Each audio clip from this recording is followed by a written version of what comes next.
bagi ibu-ibu yang sedang hamil 7 bulan atau lebih, sebaiknya banyak berkonsultasi dengan mandor bangunan. Jabatan ini perlu dalam suatu proyek, Pak. Yang mana tugasnya adalah nyetrum aki. Aki yang juga disebut elektrobasah, termasuk arus lemah dalam teknik listrik. Sedangkan arus kuat dari aliran-aliran PLN dapat digunakan untuk menyetrum ibu-ibu yang sedang hamil.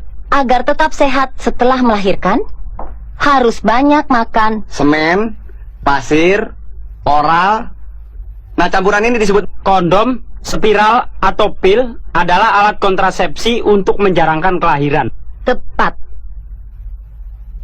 Agar bayi selalu sehat setelah dilahirkan, harus langsung cor.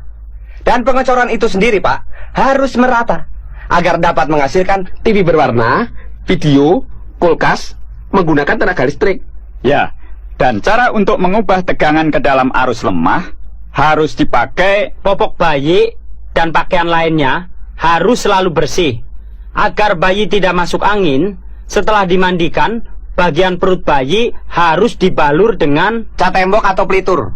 Itu pun harus disesuaikan warnanya dengan Gelombang radio dan frekuensi sebuah alat pemancar ditentukan oleh antena.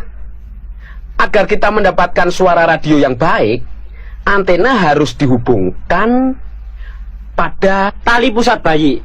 Tali pusat bayi yang baru lahir harus bersih supaya sehat. Selain itu, bayi harus disetrum.